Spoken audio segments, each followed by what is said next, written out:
ফুল ভাল পোৱা অথচ সেই ফুলগছজোপাত সাৰ পানী নিদিবা সেইটো জানো হয়?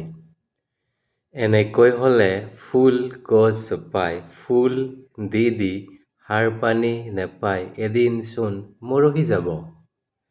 ঠিক তেনেকৈয়ে যি ব্যক্তিয়ে তোমাৰ সান্নিধ্য লাভ কৰিবলৈ, তোমাৰ ওচৰত থাকিবলৈ আপ্ৰাণ প্ৰচেষ্টা কৰিছে, তোমাৰ সুখ দুখ সকলো বুজিব চেষ্টা কৰিছে, তোমাৰ চকুপানী মুছিছে, নিজৰ লগত আপোচ কৰিও তোমাৰ সৈতে সুখ বিচাৰিছে, বিপদৰ সময়ত তোমাৰ ওচৰত থিয় দিছে, সেই ব্যক্তিয়েও বিচাৰে অপজিট ছাইডৰ পৰা সমান পৰিমাণৰ প্ৰচেষ্টা পোৱাটো।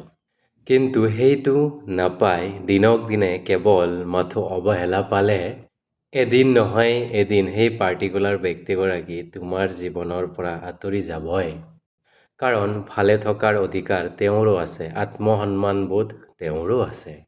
তেতিয়া তেওঁক দোষ দিও লাভ নাই, চৰিত্ৰ বিচাৰ কৰিও লাভ নাই। প্ৰচেষ্টাৰ বিনিময়ত প্ৰচেষ্টাই ঘূৰাই দিব লাগিব। নহ'লে সকলোৰে শেষটো কেতিয়াও সুখৰ নহয়।